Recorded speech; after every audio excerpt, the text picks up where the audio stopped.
오늘 공휴일이라서 많이 안 계실 줄 알았는데 불이 탁 켜졌는데 많이 앉아 계셔가지고 제가 너무 당황스러워서 인사가 조금 서툴렀습니다. 다시 한번 우리 좌우에 계신 분과 인사하실 때 잘 오셨습니다 인사하겠습니다. 잘 오셨습니다. 네. 모처럼 휴일에 쉼이 있으셨는지 모르겠습니다. 사도 바울의 수많은 전도 여정 가운데 두 번째 여정으로 잘 알려져 있는 이 사도행전 16장은요 사도 바울이 얼마나 자주 그리고 멀리 또 오랫동안 전도했는가 보다 그의 사역이 누구에 의해서 어떻게 진행되었는지에 더 많은 관심을 가지고 있는 본문입니다.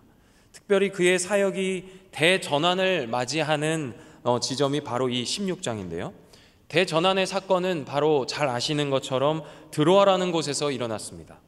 하나님께서 환상을 통해 사도 바울의 전도 의지를 유럽으로 돌리신 일이죠. 오늘 저는 이 아시아를 떠나서 유럽을 향해 역사적인 한 걸음을 내디뎠고 오늘 우리 코앞까지 걸어와 서서 복음을 외치고 있는 사도 바울을 여러분들에게 소개해 드리려고 합니다. 2000년 동안 쉼 없이 걸어왔지만 여전히 담대히 소리치는 그 복음의 음성이 저와 여러분의 귓가에 우레와 같이 들려지기를 소망합니다. 오늘 본문에는 두 여인이 등장합니다. 한 여인은 장사를 하던 여인이고 또 다른 여인은 점치는 귀신에 들린 여인이에요. 이 두 사람을 한 사람씩 살펴보면서 이 복음이 침투한 인생에게 일어나는 변화가 무엇인지를 생각해 보려고 합니다. 나아가 우리는 과연 이 여인들과 다른가? 자문해 보면서 오늘 이 세계적인 도시 어디죠? 서울에 사는 우리에게 복음은 어떤 능력을 행사하고 있는지 우리 스스로 생각해 보면서 주님이 우리에게 예비하신 은혜를 누리고자 합니다. 우리가 처음 만나볼 여인은 루디아라는 여자예요. 성경은 그녀의 이름이 루디아인지 그저 루디아라고 불리던 사람인지 분명하게 우리에게 가르쳐주지 않고 있기 때문에 학자들은 그가 루디아인지 아니면 일명 루디아인지를 놓고 갑론을박합니다. 그녀의 직업이 자색 옷감 장수였다는 사실 때문에 그녀의 이름이 루디아가 아니라 그녀가 일명 루디아라고 불렸던 여인일 것이라고 생각하는 게 일반적이에요. 그런데 무엇이 되었든 간에 그녀가 루디아로 불렸던 것은 그 한 사람의 인생이 어떤 세월을 보내고 왔는지를 짐작하게 하는 그 실마리를 제공해 줍니다. 이름 하나로 어떻게 한 사람의 인생을 가늠할 수 있느냐고 생각하실 수 있어요. 그런데 그녀의 직업인 이 자색 옷감 장수, 자색 옷감 장사를 하던 이 여인의 이름이 루디아라는 것은 이 이름과 이 직업의 깊은 관계 때문에 우리에게 실마리를 제공해 준다는 거예요. 그녀가 얼마나 애환이 담겨있는 인생을 살아왔느냐 하는 것에 대한 실마리죠. 사도행전 16장의 배경이 되고 있는 이 마케도니아 지방은요 지금의 그리스 반도를 중심으로 흥왕했던 제국의 이름입니다. 그리고 이 마케도니아 지방의 남부는 과거 바벨론이나 페르시아와 같은 강대국들, 패권을 장악하고 있던 경쟁했던 그 강대국들 틈바구니에서 살았던 한 제국, 루디아라고 하는 제국의 영토였어요. 특히 이 빌립보라는 도시는 여러분 잘 아시는 알렉산더 대왕의 아버지였던 빌립 2세가 자기의 이름을 따서 지었던 도시입니다. 그 도시가 로마 제국에게 점령당한 뒤에 이 도시는 로마 제국의 직할시로 임명이 됐어요. 그래서 수많은 식민 도시가 있었지만 이 빌립이라는 도시는 특별한 권한과 권위를 가지고 있었던 도시였죠. 그뿐만이 아닙니다. 은퇴한 로마 군인들, 퇴역 군인들이 집단으로 거주하고 있던 그 계획 도시였어요. 그러니 이 도시에는 뭔가 미묘한 분위기가 있었습니다. 국제적으로 명망이 높은 도시였고 그런데 여러 제국들의 틈바구니에서 이 제국 저 제국에게 멸망당하고 세워지기를 반복했던 도시였고, 그리고 이제 로마 제국에게 특권을 부여받은 도시. 그런데 은퇴한 군인들과 퇴역 군인들이 살고 있고, 멸망당한 제국 출신의 사람들과 식민지 출신의 사람들이 어우러져 살아가고 있던 이상한 분위기가 있던 곳이 이 빌립보였어요. 여기 루디아라는 여인은 그 역사의 뒤안길로 사라져버린 그 제국의 후손이면서 동시에 그 제국 출신 여성이라는 이름표를 꼬리표처럼 달고 살아야만 했죠. 그녀가 살고 있던 이 빌립보라는 도시는 패망한 제국의 흔적이 여기저기 묻어 있었습니다.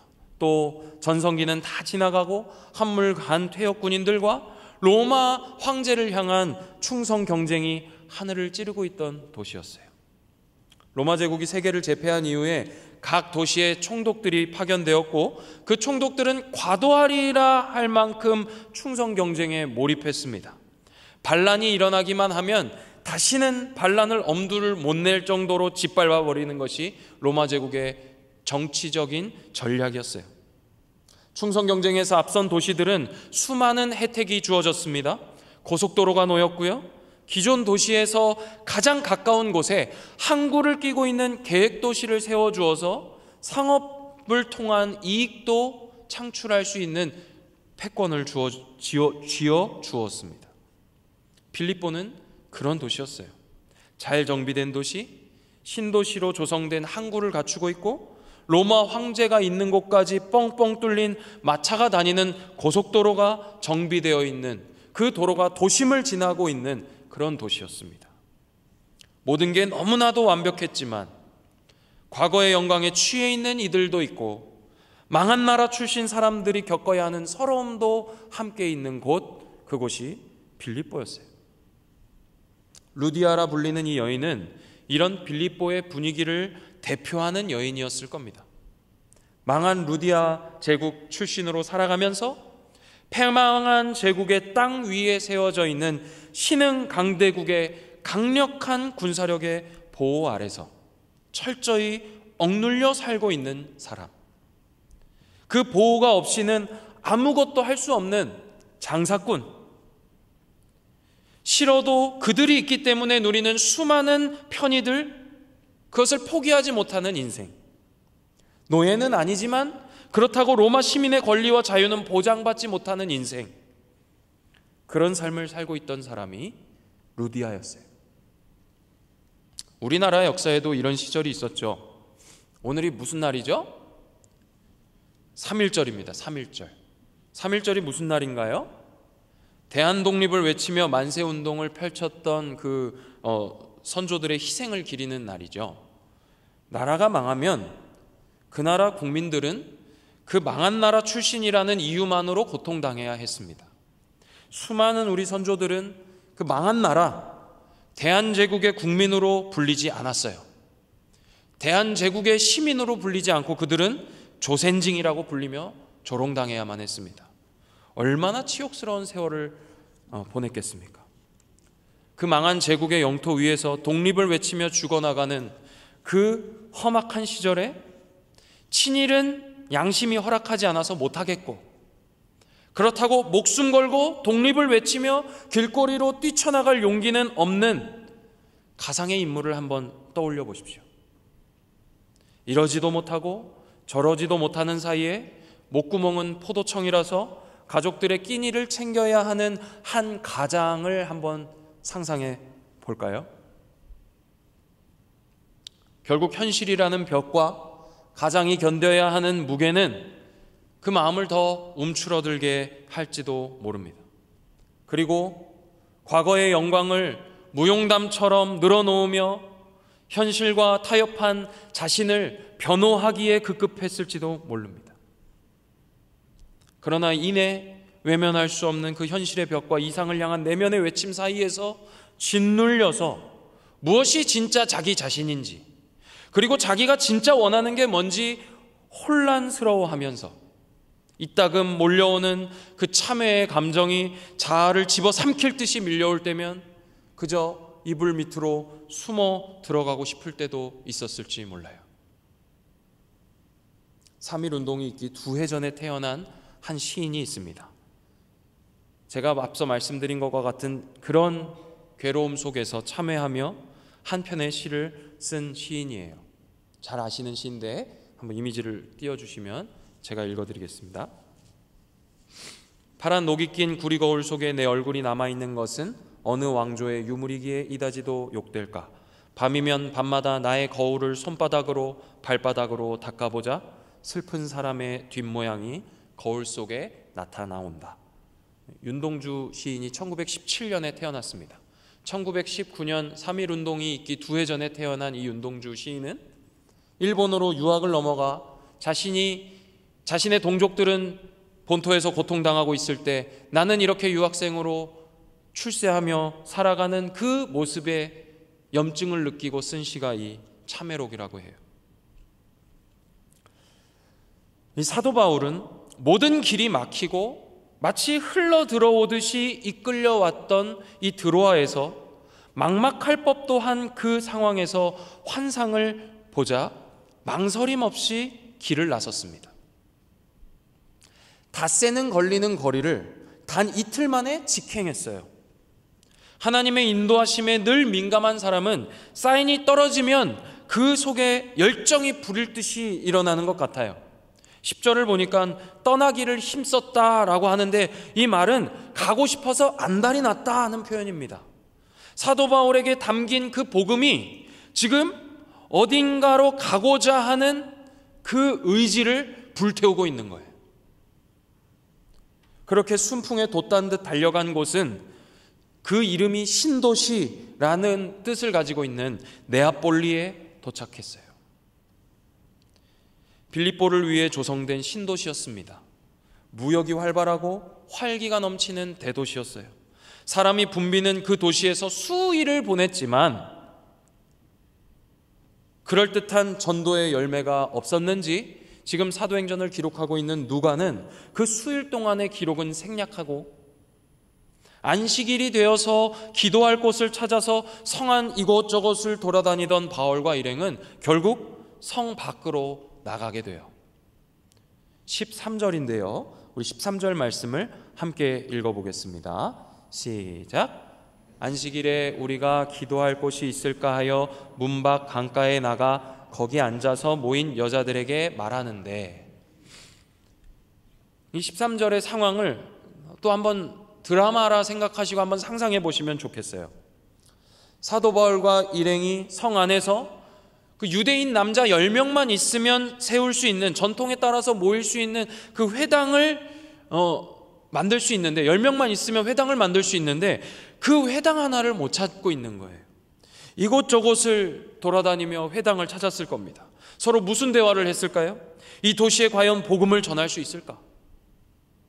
복음을 필요로 하는 이들, 하나님께서 만나게 하실 그들이 과연 있을까? 어디로 가야 만날 수 있을까? 이런 대화를 하면서 서로 걸어가고 있었을 겁니다. 그런데 찾질 못하고 성 밖까지 나온 거예요. 성 밖을 나와서 계속 걸어가다 보니 물가에 한 무리의 사람들이 모여 있는 게 눈에 들어오는 겁니다. 점점 카메라가 줌인 되는 거예요. 여인들이에요. 원어를 보니까 이 여인들이 그냥 모여 있었다. 이 모여 있다라는 말이 어떤 단어를 썼냐면 그냥 단순히 모인 게 아니라 어떤 한 목적을 가지고 의도적으로 모인 모습이나 그 모이고 있는 그 이동을 나타내는 동사를 사용하고 있어요. 그러니까 이 여인들이 그냥 각자 자기만의 일이 있어서, 자기 할 일이 있어서 모인 게 아니라 한 목적을 가지고 이 여인들이 모인 거예요. 이 여인들이 어떤 이유에서인지 함께 모여 있는 걸 보고 바울과 일행이 다가갑니다. 그러자 어떤 일이 일어납니까? 14절을 제가 읽어드리겠습니다. 두아디라 시에 있는 자색 옷감 장사로서 하나님을 섬기는 루디아라 하는 한 여자가 말을 듣고 있을 때, 그 여자들 가운데 루디아라는 여인이 있었던 것이죠. 그 여자가 말을 듣고 있을 때 주께서 그 마음을 열어 바울의 말을 따르게 하신지라. 그 가운데 있던 루디아의 마음을 하나님께서 여시고 바울의 말을 따르게 하십니다. 이 따르게 했다는 것도 그냥 따른 게 아니라 주의하며 마음에 그것을 품었다 하는 의미예요. 거기서 더 나아가서 온 집안 사람들이 세례를 받기에 이르러요. 그리고 루디아의 그 바울을 향한 말을 눈여겨봐야 하는데 15절입니다. 15절 말씀을 우리 함께 읽어볼까요? 15절 시작. 그와 그 집이 다 세례를 받고 우리에게 청하여 이르되 만일 나를 주 믿는 자로 알거든 내 집에 들어와 유하라 하고 강권하여 머물게 하니라. 이 15절 말씀을 직역하면 이렇게 됩니다. 제가 이제 자꾸 직역을 하니까 DK 버전이다 이렇게 이제 놀리는 분들이 계신데 제가 직역을 해봤어요. 한번 여러분들이 읽어보시겠습니까? 시작. 그러므로 그녀와 그녀의 집이 세례를 받았고 그녀가 말로써 위로하였습니다. 만일 내가 주를 믿고 있다고 판단하신다면 나의 집에 들어와 머무십시오. 그렇게 우리를 강하게 권하였습니다. 지금 이 누가가 이거를 쓰고 있는 거예요. 누가 복음을 쓴 그 누가가 루디아가 우리를 강하게 권하였다 이렇게 쓰고 있는 거죠. 이 강하게 권하였다는 말도 신약 성경에서 누가만 쓰고 있는 단어입니다. 딱 2번 쓰였어요. 하나는 이 사도행전 16장이고 다른 한 곳은 누가복음에서 쓰였습니다. 누가복음 24장 29절에서 엠마오로 가던 제자들이 예수님을 초청할 때 사용했습니다. 누가복음 24장 29절을 자막을 보시면서 제가 읽어드릴 테니까 한번 보시죠. 24장 29절입니다. 그들이 강권하여 이르되 우리와 함께 유하사이다. 때가 저물어 가고 날이 이미 기울었나이다 하니 이에 그들과 함께 유하러 들어가시니라. 이 엠마오로 가던 두 제자도 예수님에게 어떻게 하자고 권한 겁니까? 우리와 함께 들어갑시다 이렇게 권한 거예요. 놀라운 것은 모두 다 말씀을 듣고 난 뒤에 더욱 그것을 배우고자 할 때 이런 반응을 보였다는 거예요. 우리말 성경에는 명확하게 표현되지 않았지만 이 15절에서 루디아가 나를 주 믿는 자로 라고 말할 때 이 주 앞에 정관사가 붙어 있어요. 바로 그 주를 믿는다는 것이죠. 아마도 사도 바울은 늘 그랬듯이 예수가 그리스도이신 것과 그가 우리의 주이심을 전했을 겁니다. 지금 그가 어떤 복음을 전했는지는 여기 나타나지 않지만 사도 바울이 어디를 가든지 전했던 그 복음이 무엇이냐? 예수가 그리스도이신 것과 그가 우리를 구원하시는 주라는 사실을 전했단 말이죠. 그래서 루디아가 그 말에 반응하여서 내가 그 주를 믿는다고 판단하시거든. 그러니 그가 전한 그 주를 믿게 될 때, 그분을 삶의 주인으로 믿게 될 때 그를 더욱 알고 싶어지고 더욱 모시고 싶어지게 된다는 것을 보여주고 있는 거죠. 강권하여 초청하는 겁니다. 사랑하는 여러분, 당시 이 루디아의 인생을 한번 보십시오. 지금 대한민국 대도시에 살고 있는 현대인의 삶과 너무나도 닮아 있지 않습니까? 낮에는 넓은 도로에 분주히 다니는 차들이 가득하고 거리마다 사람들이 넘치고 맛집이라면 문전성시를 이루고 밤만 되면 화려한 조명이 낮인지 밤인지 모르게 도심을 밝게 비추고 있지 않습니까? 강남거리, 천호동거리, 잠실 압구정, 서울 어디를 가도 다 활기가 넘칩니다. 그와 동시에 어떤 사람들이 우리 주변에 있습니까?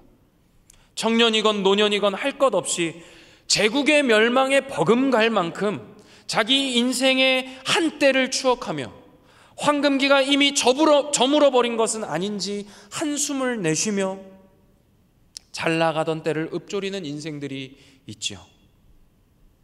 그러나 삶의 한 축인 이 생계를 위해서 끼니를 걱정해야 하는 서글픈 삶을 살아가야 하는 이들입니다. 꿈을 향해 달리던 청춘이었건만 무슨 꿈을 꾸었는지도 잊어버린 지 오래되어서 가슴속 깊은 곳에 꼬깃꼬깃 접어두었던 그 기억을 밤마다 몰래 끄집어내다 보면 내가 수면 아래로 깊이 내려가는 것 같은 그런 기분이 들 때도 있을지도 몰라요. 2000년 전 루디아는 그렇게 무기력한 현대인의 모습, 우리의 모습을 보여주고 있는 것 같아요. 남성 중심의 시대 속에서 멸망한 제국의 여인으로서 현실의 벽 앞에 과연 누가 이 고단한 인생의 주인인가 고민하며 살아가는 이 여인과 오늘날 도시의 화려한 불빛 아래에 살아가면서도 어둠이 짙어질수록 한숨의 밀도도 짙어져가는 밤을 고독하게 보내야만 하는 현대인이 오버랩되고 있는 것 같아요. 한 사람의 인생을 하나의 우주라고 할 때 한평생 갈급함 속에 살던 그 여인의 삶이 복음을 만나자 한순간에 뒤집어졌다면 복음은 우주를 뒤집어 놓을 힘이 있는 거예요. 그렇다면 여러분, 우리에게 필요한 게 무엇이겠습니까? 이 여인에게 복음이 필요했던 것처럼 아마 우리에게도 우리의 우주를 뒤집어 놓을 만한 복음, 그 복음의 능력이 필요한 것 아니겠습니까? 뒤이어 우리는 무엇이 과연 인생의 주인인지 모를 그 인생 가운데 던져져 버린 또 다른 여인을 만나게 됩니다. 바로 점치는 귀신에 사로잡힌 여인이에요. 이 15절, 루디아의 이야기가 끝나는 15절과 이 새로운 여인이 등장하는 이 16절은 주인이라는 단어로 자연스럽게 연결이 돼요. 루디아가 내가 그 주를 믿는다고 판단하신다면 이라고 말했던 것과 대조적으로 이 귀신에 사로잡힌 여인은 그 주인들에게 이익을 주는 가련한 인생이에요. 16절을 제가 읽어드리겠습니다. 우리가 기도하는 곳에 가다가 점치는 귀신 들린 여종 하나를 만나니 점으로 그 주인들에게 큰 이익을 주는 자라. 루디아가 주로 고백한 분은 루디아에게 세상이 줄 수 없는 유익, 어쩌면 평생을 찾아다녔던 참된 주인을 만나게 되어서 얻은 안식을 안겨주는 분이었다고 한다면 이 여종은 자신의 평생을 들여서 자신이 주인이라고 부르는 이들에게 안식을 얻기는커녕 그들로 인해 온 삶이 피폐하게 된 인물이에요. 누가는 그녀와 있었던 일에 대해서 다음과 같이 기록하고 있습니다. 이 17절과 18절을 함께 교독하겠습니다. 제가 17절 읽고 여러분들 18절을 읽어주십시오. 그가 바울과 우리를 따라와 소리질러 이르되 이 사람들은 지극히 높은 하나님의 종으로서 구원의 길을 너희에게 전하는 자라 하며 이같이 여러 날을 하는지라 바울이 심히 괴로워하여 돌이켜 그 귀신에게 이르되 예수 그리스도의 이름으로 내가 네게 명하노니 그에게서 나오라 하니 귀신이 즉시 나오니라. 17절을 언뜻 보면 이 여종의 행동이 마치 줄을 좇으며 복음을 전하던 사람들의 모습과 별반 차이가 없는 것처럼 보입니다. 만약에 성경이 글로 기록되어 있지 않고 그냥 계속 말로 전해졌다면 이 귀신 들린 여종의 이 고백이 진짜 믿는 자의 고백, 예수님을 정말 주로 고백하는 자의 고백과 별반 차이가 없게 들렸을지도 몰라요. 그런데 감사하게도 이것이 글로 기록되어서 이 여종의 행동과 발언이 진짜와 어떻게 다른지 분별할 수가 있습니다. 여기 이 따라왔다는 말은요, 딱 붙어서 쫓아가는 모습을 묘사하는 단어예요. 그냥 쫓아간 게 아니라 딱 붙어서 쫓아다니면서 얘기한 겁니다. 내가 좋아하는 배우자도 잠자리에서 나에게 너무 붙어 있으면 불편하기 마련이죠. 다들 금술이 너무 좋으신 것 같아요. 어깨가 막 결리고 그러지 않습니까? 근데 나를 조롱하는 것도 아니고 놀리는 것도 아니고 이 사람이 딱 붙어 다니면서 계속 이 사람이 하는 행동을 막 얘기하는 거예요. 이 사람은 주의 종으로서 구원의 길을 너희에게 가르치는 자다. 계속 그랬다는 거죠. 그러자 사도 바울은 예수님께서 그렇게 하셨던 것처럼 예수님의 이름으로 귀신에게 명령하여 그 소녀에게서 귀신을 쫓아냅니다. 그런데 이 여인이, 이 귀신에 사로잡혀 있던 이 여인이 구원의 길을 가르쳐주는 자다 할 때 이 구원의 길이라는 말에는요, 관사가 없어요. 관사가 중요하거든요. 우리말에는 없는데 그 구원의 길이 중요한데 그냥 구원의 길이라는 말로 얘기했다는 거예요. 이게 성경에 글로 기록되어지지 않으면 구분이 안 됐을 거예요. 이 점을 치는 귀신을 문자 그대로 해석해서 오늘날 타로점을 치는 사람이나 무당이나 다른 영험하다는 어떤 사람들로 바로 대입하여 말할 수도 있겠지만, 이어지는 이야기를 보면 이 점치는 행위가 의미하는 게 무엇인지 진짜 의미를 우리가 금방 유추할 수 있습니다. 바로 수입원이었다는 거예요. 수입원. 단지 영적인 것으로 좁게 보지 않고 조금 더 확장해서 생각해 보자면, 이 소녀의 삶은 한 사회의 경제체제 안에서 소모품처럼 사용되고 있었던 것을 볼 수 있어요. 여러 주인들에게 큰 유익을 주었다는 것은 그녀를 인격이 아닌 대상으로 여겨서 이용했다는 말이에요. 이 여인이 어떤 인생을 살든지 그녀를 통해 떨어지는 수익에만 관심을 기울이던 이들이 있었다는 것이죠. 단순히 이 주인들만 문제일까요? 그렇지가 않습니다. 그녀를 통해 그토록 큰 수입을 얻었다는 것은 이 일이 당시 사회 안에서 수많은 사람들에게 소비되고 있었다는 뜻이죠. 나아가 이런 점치는 행위가 사회와 경제 전체에 영향을 끼치고 있었다는 말입니다. 그 속에서 각 인격들 사이에 어떤 인격적 교제나 삶의 이야기나 문제와 고민은 간과된 채 오로지 개인의 이익과 안정이 최우선으로 추구되던 문화를 반영하고 있던 대명사가 바로 이 여인인 거예요. 사람들은 그 여인의 영험한 능력을 소비하면서 실상 그녀의 인생과 인격을 자원 삼아 소모하고 있었던 것이죠. 19절 말씀을 한번 읽어볼까요? 19절입니다. 제가 읽어보겠습니다. 여종의 주인들은 자기 수익의 소망이 끊어진 것을 보고 바울과 실라를 붙잡아 장터로 관리들에게 끌어갔다가, 여종에게는 주인들로 여겨졌던 그들이 여종에게 소망이 되어주지는 못할 망정, 오히려 그 주인이라는 작자들이 여종에게서 소망을 보고 있는 이 모순적인 상황을 주목해 보시기 바랍니다. 과연 이 여인은 그녀를 수익원 삼고 있던 이 주인들에게 참된 주인이 되어줄 수 있었을까요? 누가 이 모두에게 참된 주인이 될 수 있었을까요? 우리는 두 번째로 만난 이 여인에게서 역시 우리 현대 도시 문명 아래 살고 있는 우리의 모습을 발견하게 돼요. 당시 로마 제국은 헬라 문화를 사상적 기반으로 해서 이 철학자들이 자본가들과 함께 결탁해서 이 학문으로 발돋움하여 꽃을 피던 시기였습니다. 각 철학자들의 문화생들이 이 각각의 철학적 사상을 학문으로 정립한 거예요. 각자가 삶의 지혜를 말하고 구도자의 삶을 살던 시기였으니까 사도 바울을 보고도 철학자들이 관심을 보였던 것이죠. 그러니까 이 귀신 들려있던 여인이 단순히 구원의 길이라고 얘기했을 때 사람들은 관심을 가졌을 거예요. 아, 여러 구원의 길 가운데 하나, 우리가 추구하고 살아가던 그것들과 같은 종류 가운데 하나로 여기게 만들어버렸던 것이죠. 많이 아는 것, 새로운 학문을 받아들이고 수용해서 자기 것으로 삼는 것이 미덕이고 지혜로 여겨지던 시대. 그래서 오래 살며 많은 것을 본 사람일수록 현자로 추앙받던 시대. 젊은이들이 전장에서 죽어 사나하는 것보다 전장에서 살아남아 장수하는 것이 더 높이 평가받던 시대.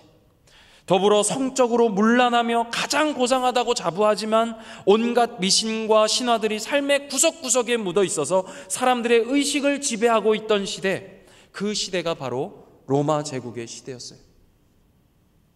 세상 모든 권세가 황제를 향해 머리를 조아리고 강력한 군사력을 앞세워서 평화를 이야기하면서 지상 낙원이 무엇인지 가시적으로 보여주기로 혈안이 되어 있어 허울과 가식으로 얼룩져 있던 허영의 시대, 그 낭만의 시대가 로마였어요.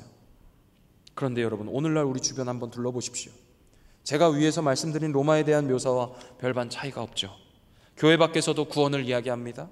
그 구원의 길과 모양과 종착지가 다를 뿐 모두가 구원을 이야기합니다. 그들이 이야기하는 구원이 뭡니까? 자유와 해방이에요.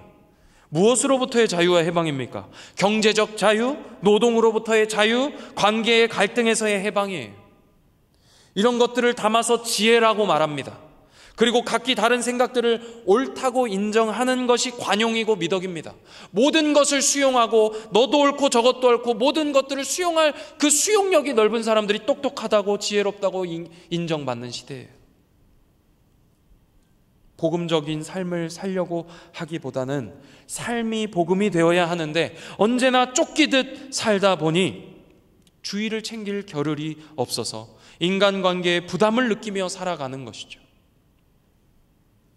미신과 신화가 젊은 세대부터 노년에 이르기까지 깊이 자리 잡고 있습니다.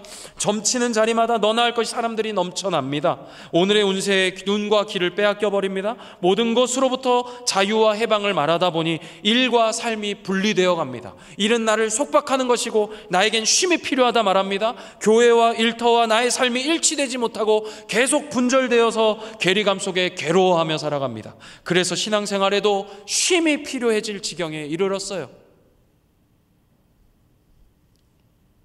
그러다 보니 선행과 구제를 할 때에도 주변을 돌아볼 여유가 없다는 이유로 마음도 편하고 뒤탈도 없으리라 기대하며 눈에 띄는 주변 가까운 사람들을 도우려고 하기보다 익명으로 익명에게 구제를 베푸는 그것을 선호하는 시대가 되었어요. 우리는 그렇게 정작 우리 주변에서 내 눈에 보이는 이들에 대한 관심은 끄고 나의 손과 발이 닿는 곳에 있는 인생보다 화면 너머에 있는 사람들, 저 벽 너머에 사는 사람들, 적당한 거리를 두고 살아도 전혀 문제가 없을 사람들 사이에서 그렇게 나는 없어지고 분리된 삶을 살아가고 있어요. 과연 우리에게 누가 주인이 되어줄 수 있겠습니까?